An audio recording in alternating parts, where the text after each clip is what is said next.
불법 체류자의 비중이 해마다 무서운 속도로 늘어나고 있습니다. 2019년만 해도 39만 명이었던 숫자가 지난해 2023년엔 42만 명까지 늘어난 것인데요. 이렇게 역대 최다로 불체자들이 늘어난 건 코로나 시기 입국 제한으로 잠시 줄었던 불법 체류가 다시 증가한 것으로 풀이됩니다.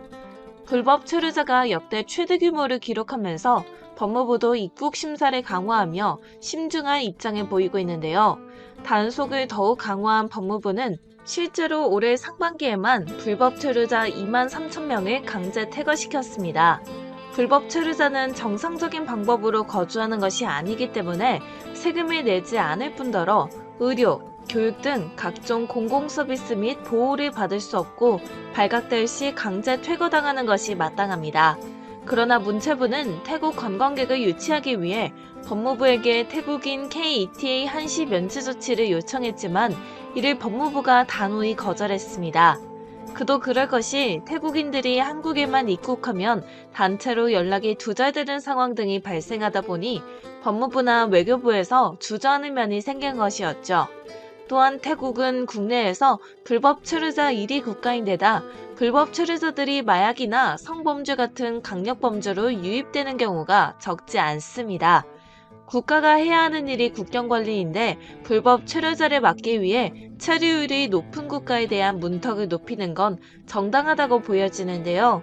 실제로 국적별로 보면 불체자는 태국인이 4명에서 3명꼴로 가장 많습니다. 2018년부터 올해 2024년 5월까지 검거된 불법 체류 외국인 마약 사범은 3,400명인데 이 중 74.5%가 바로 태국 국적자이죠.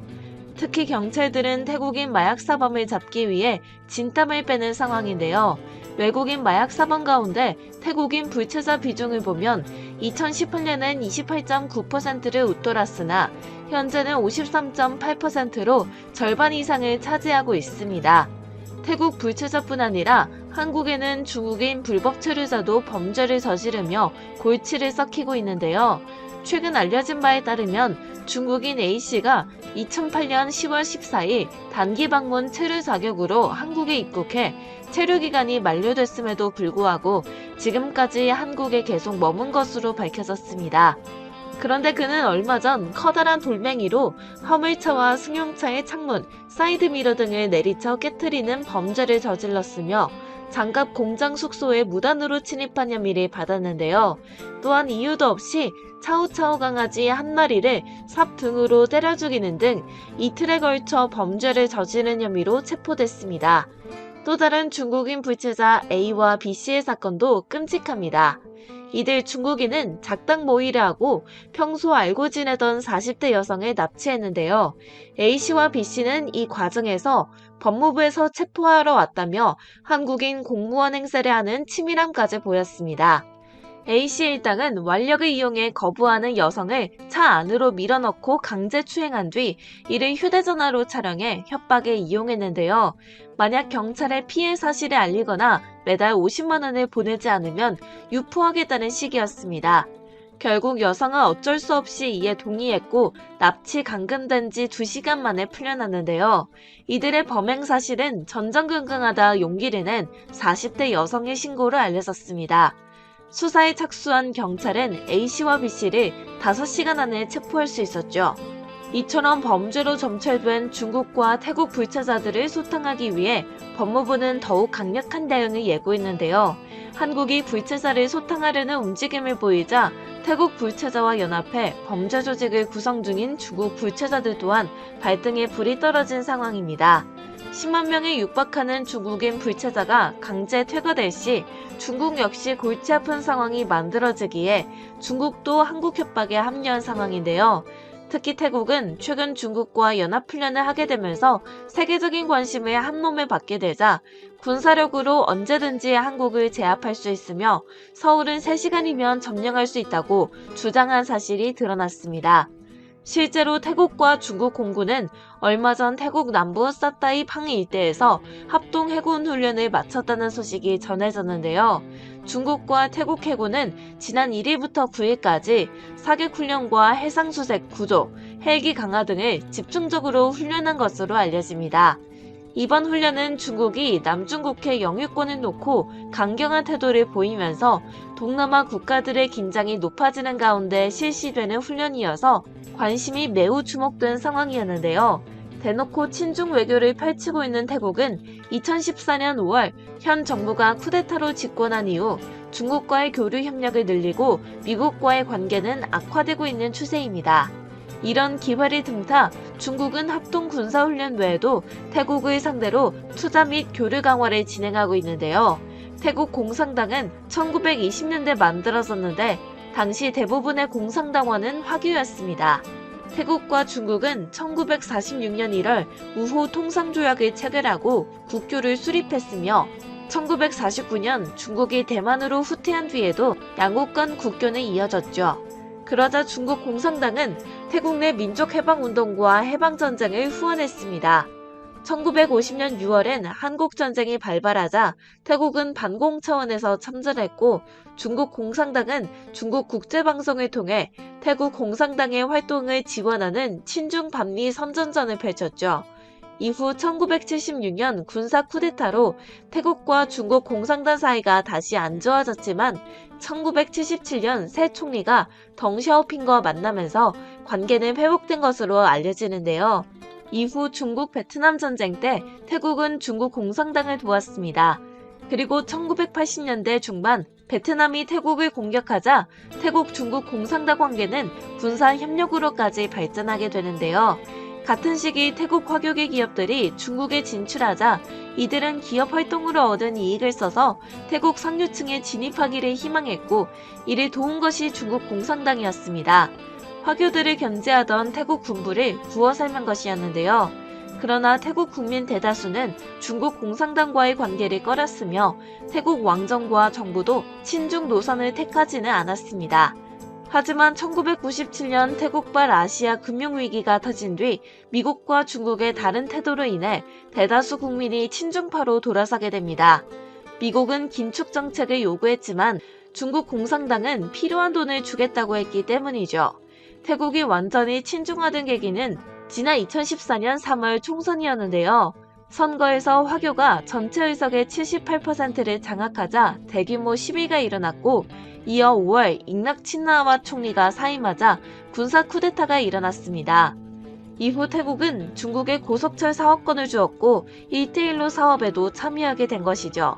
현재 태국산 마약이 한국과 일본에 대량 유통되는 일도 친중 국가화 이후 급증하게 됐는데요.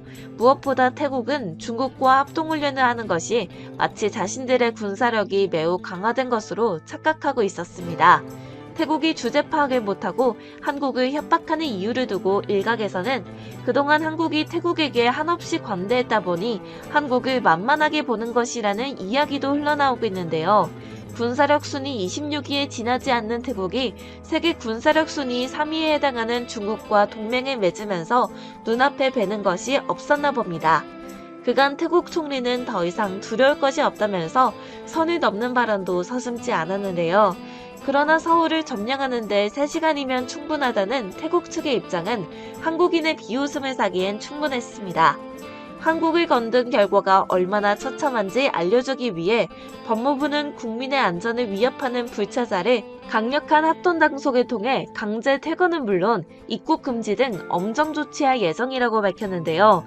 특히 법무부는 출국 명령을 받고서도 그에 응하지 않고 체류를 고집하는 불법 체류자를 강제 출국시킨과 더불어 불응할 경우엔 처벌을 받도록 하는 법을 신설할 것이라고 예고했습니다. 한국이 태국 불체자들을 대거 잡아들이기 시작하자 한국을 얕보고 협박을 일삼던 태국이 잔뜩 긴장한 모습입니다. 요즘 한국에서는 하도 태국이 주제를 모르고 설치다 보니 다른 것보다도 태국인 불법 체류자들의 문제를 매우 크게 다루고 있는데요. 현재 한국에 불법 체류 중인 태국인들은 약 20만 명 규모로 압도적인 숫자를 자랑합니다. 이런 상황들은 한국에서 다양한 사회적 문제를 야기하고 있죠. 특히 불법 체류자들이 늘어나면서 범죄율도 상승하는 경향을 보이는 게 가장 큰 문제점인데요. 이에 따라 정부와 관련 기관은 태국인 불법 체류자의 검거와 추방에 적극적으로 나서며 강화된 조치를 시행하고 있습니다. 그런데 강경한 한국의 태도에 태국인들이 반발하고 나섰는데요. 최근 지역 언론 보도에 따르면 태국의 소도시인 메사롱에서는 태국인 50여 명이 한국 체류자 거주지 급습 및 강제 추방 중단을 요구하며 시위를 벌였다고 전했습니다.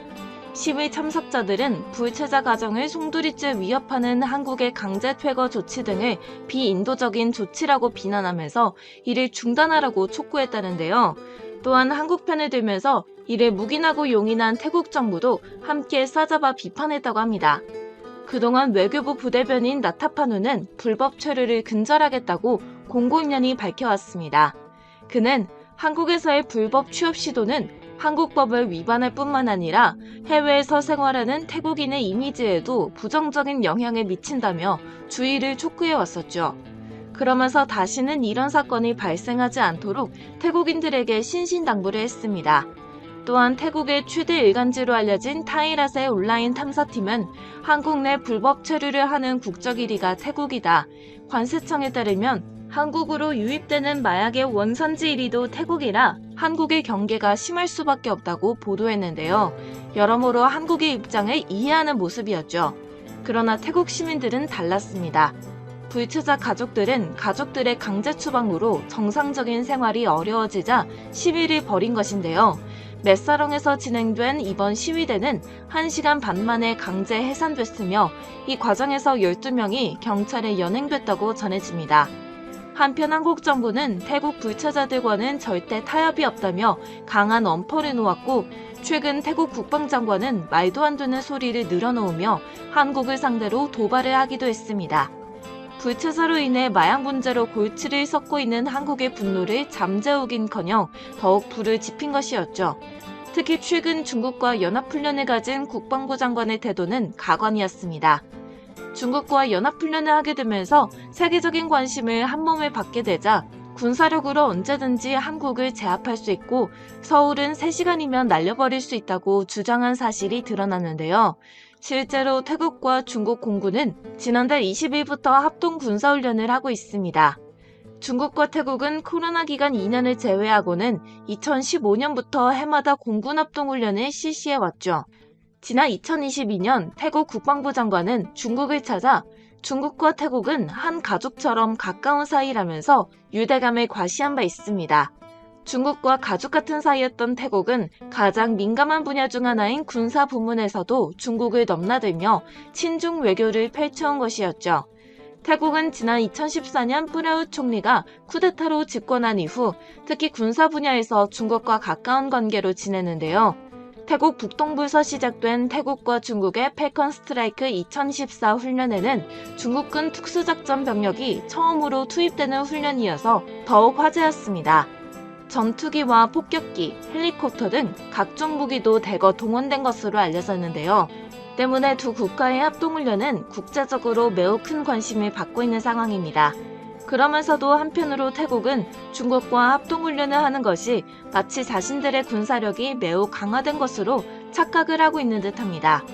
태국이 주제 파악을 못하고 한국을 무시하는 이유를 두고 일각에서는 그동안 한국이 태국에게 한없이 관대했다 보니 한국을 만만하게 보는 것이라는 이야기도 흘러나오고 있죠.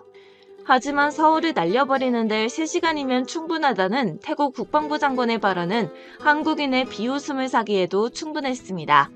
많은 분들이 알다시피 한국과 태국의 군사력은 여러 면에서 비교조차 되지 않는 상황인데요.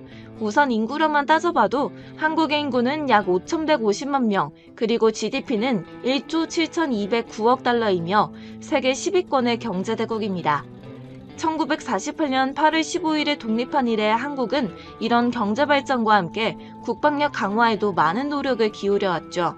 그 결과 세계에서도 손꼽히는 군사 강국 중 하나로 자리 잡았는데요. 특히 국제군사 전문 기관들에서 평가하는 군사력 순위에서도 한국은 세계 5위인 반면 태국은 한국보다 현저히 아래인 25위에 있습니다. 무엇보다 육군 병력 수만 봐도 압도적입니다. 한국 육군 병력 수는 55만 명에 달하며 태국은 36만 명 정도에 불과한 수준인데요. 게다가 한국은 약 40조 원의 국방비를 지출하고 있는 반면 태국은 약 8조 원가량을 지출하고 있습니다.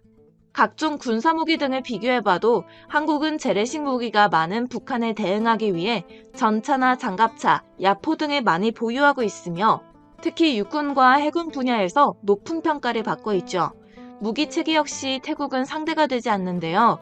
육군의 경우 약 55만 명의 병력에 이어 2,600여 대의 전차, 200여 대의 공격 헬기 등을 보유하고 있고 K2 흑표 전차와 K9 자주포 등 최신의 무기 체계를 갖추고 있습니다. 해군은 약 7만 명의 병력과 20여 척의 구축함, 60여 척의 잠수함 등을 보유하고 있으며 세종대왕급의 구축함, 도산 안창호급 잠수함 등 최신의 군함들을 운영하고 있죠. 공군 역시 우수한 성능을 가진 전투기들을 보유하고 있는데요. 이처럼 한국산 무기의 강력함이 입증되고 수출 강자로 떠오르면서 유럽에서는 한국 무기를 견제하고 있다는 분석까지 나오고 있습니다. 실제로 CNN과 해외 외신은 한국 무기의 우수성이 널리 퍼져 있다. 하지만 자국 무기도 수출해야 하는 입장이어서 한국 무기의 선전을 마냥 좋게 보지는 않는다고 보도했는데요. 반면 태국의 군사력 상황을 들여다보면 태국의 상비군은 약 36만 명이고 예비군은 약 20만 명 수준에 그치고 있습니다. 육군은 전차 약 500여 대, 장갑차 약 1000여 대, 견인포 약 700여 문, 자주포 약 20여 문, 수송 차량은 약 4,600여 대 보유하고 있죠. 또 공군은 전투기 및 경공격기 약 110여 대를 보유 중이며 F-16, F-5 등과 스웨덴제 JAS도 보유하고 있는데요. 무엇보다 훈련기로는 한국에서 생산한 T-50H 12대를 운영하고 있습니다. 태국의 해군은 동남아시아 내에서는 상위급의 전투력을 보유하고 있는 데다 항공모함 한 척도 보유하고 있지만 이 항공모함은 이도저도 아닌 골칫덩어리인 것으로 알려져 있죠. 이 모든 것을 비교해봐도 한국과는 도저히 비교 불가능한 상태라는 걸 알 수 있는데요.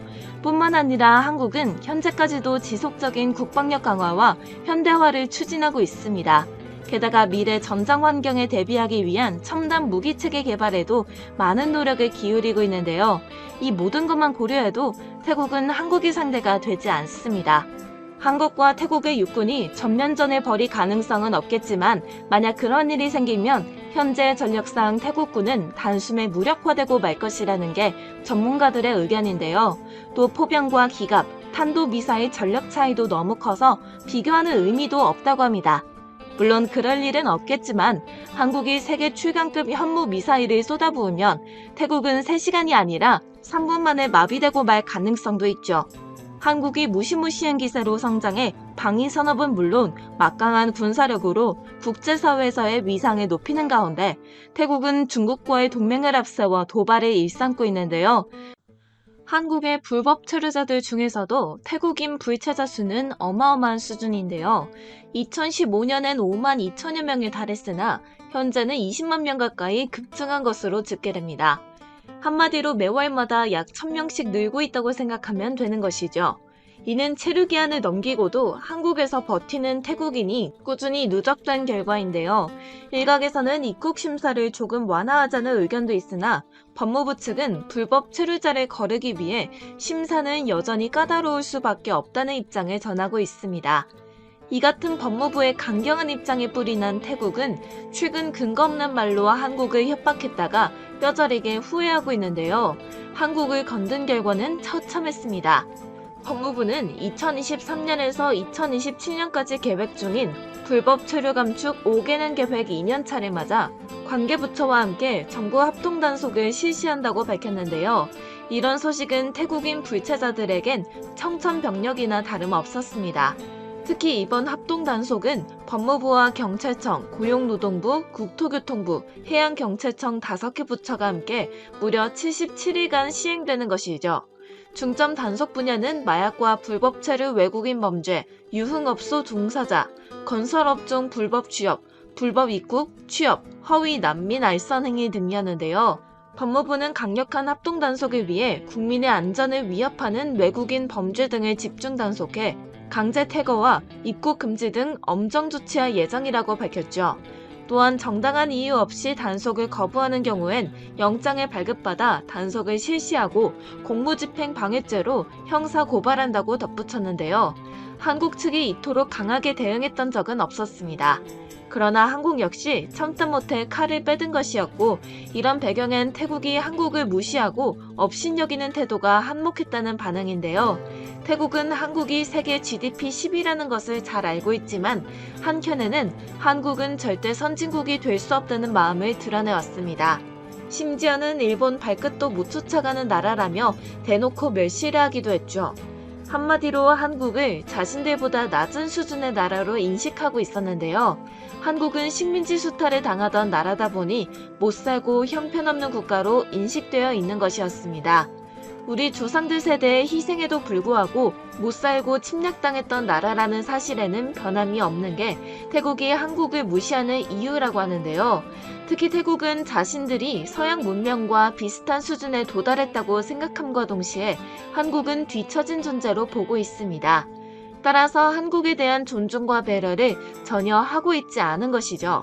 강한 국가 앞에서는 사과하고 배상하면서 유독 한국에게만 멸시와 무시로 일관하고 있는 근본적인 이유이기도 한데요.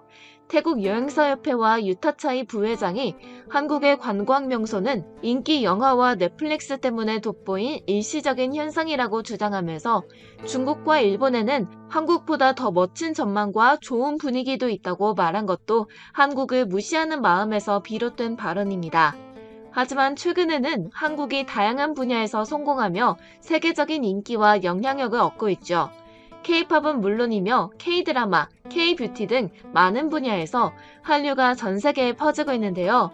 많은 사람들이 한국의 문화와 제품을 즐기고 있다는 것은 말할 필요가 없습니다. 게다가 한국은 정치적으로나 사회적으로나 성숙하게 발전하고 있으며 국제사회에서 존경받는 모범적인 나라로 인식되고 있는데요. 그러자 태국은 자신들의 위상이 좀 더 낮아진다고 느끼면서 한국에 대한 부러움과 시기를 갖게 되었습니다. 한국 네티즌들은 태국이 한국을 은근하게 무시하는 이유에 대해 한국이 호주나 캐나다, 스페인의 GDP를 뛰어넘었지만 질투 때문이라고 꼽고 있는데요. 한국 네티즌들은 한국을 무시하는 국가들에게 인정받고 싶은 생각은 추호도 없지만 후려치기 당하는 건 기분 나쁘다는 입장을 내보이고 있습니다. 때문에 동남아시아, 특히 태국을 더 이상 도와주지 않는 게 현명하다는 이야기도 나오고 있죠. 태국인이 얼마나 한국을 우습게 여기는지 느낄 수 있는 사건도 있었습니다. 얼마 전 70대 이상 고령 운전자들의 차량을 노려 교통사고를 내고 수천만 원의 보험금을 챙긴 외국인 일당이 붙잡혔는데요. 충격적이게도 이들은 전부 외국인이었으며 모두 태국 불법 체류자들이었습니다. 불법 체류자까지 대범하게 보험 사기를 저지르다니 한국을 얼마나 호구로 생각했으면 이럴까 싶은데요.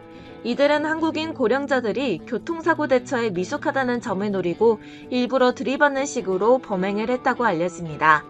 2022년에는 8개월간 22차례에 걸쳐 보험 사기를 친 태국인이 붙잡히기도 했는데요. 후진하는 차량에 일부러 부딪혀 사고로 위장하는 수법으로 보험금 1억 2천만 원을 가로챘다고 전해지죠. 보험 사기가 갈수록 조직화, 지능화되고 있는 가운데 외국인들까지 가세하고 있으니 걱정이 아닐 수 없는 상황이죠. 이처럼 한국은 무시하는 반면 중국은 떠받들고 있는 태국의 태도에 대해 한국 측도 심기가 불편할 수밖에 없습니다. 얼마 전 매체에 따르면 태국은 중국군과 공군 합동훈련을 3년 만에 실시한다고 밝힌 바 있는데요. 해당 훈련은 펠컨 스트라이크라고 명명되었으며 지난 2015년부터 2019년까지 실시됐으나 코로나 이후 중단된 훈련이었습니다. 중국과 훈련을 하게 된 태국은 득이양양했습니다. 태국 매체 방콕 포스트는 최근 태국 총리가 중국 정상 간 전화 통화를 가졌다고 보도했는데요. 태국 총리는 중국은 태국의 영원한 우방국가이자 중요한 협력 파트너라면서 양국 관계는 동맹으로 올라섰으며 새로운 국제 질서를 구축할 것이다. 이번 훈련을 계기로 태국과 중국 간의 전략적 동반자 관계를 더욱 발전시켜 나가길 기대한다고 말했습니다. 뿐만 아니라 태국 총리는 중국의 1대1로 구상에 대한 지속적인 지지 의사도 밝히면서 친중국 행보를 이어가고 있는데요. 이날 통화에서 태국 총리는 시 주석에게 깊은 유대감을 느꼈다면서 투자, 관광, 예술, 문화 등 모든 분야에서 계속 중국과 협력을 강화하고자 한다고 밝혔죠. 특히 그는 중국을 큰형이라고 칭하며 친밀감을 드러내고 있습니다. 중국과 태국은 형제나 다름없고 태국은 큰형 중국에 의지해야 한다고 듣기 좋은 발언을 계속 내뱉고 있는 상황인데요. 이에 대해 시진핑 주석도 중국은 양국의 가족 같은 관계를 더욱 발전시키고 전통적인 우호 관계를 이어가면서 양국이 윈윈하는 동력으로 전환하기 위해 태국과 협력할 것이라고 전했다고 합니다. 태국이 중국인에게 쩔쩔매는 또 다른 이유로는 중국인이 태국 관광업계에 큰 손이기 때문인데요. 실제로 중국인은 태국을 찾는 외국 관광객 중 가장 큰 비중을 차지합니다. 코로나 사태 이전인 2019년 중국인 1,100만여 명은 태국을 방문해 태국의 관광 사업을 먹여 살리기도 했죠. 태국은 아시아에서 가장 오래된 미국의 우방으로 알려졌지만 최근에는 상대적으로 중국에 밀착해 왔는데요. 미국은 군부 쿠데타로 집권한 프라유 차노차 정권의 비판적인 입장을 보이며 군사적 지원을 중단한 바 있습니다. 이후 태국은 중국산 무기를 수입하는 등 중국과의 협력에 몰두해왔죠.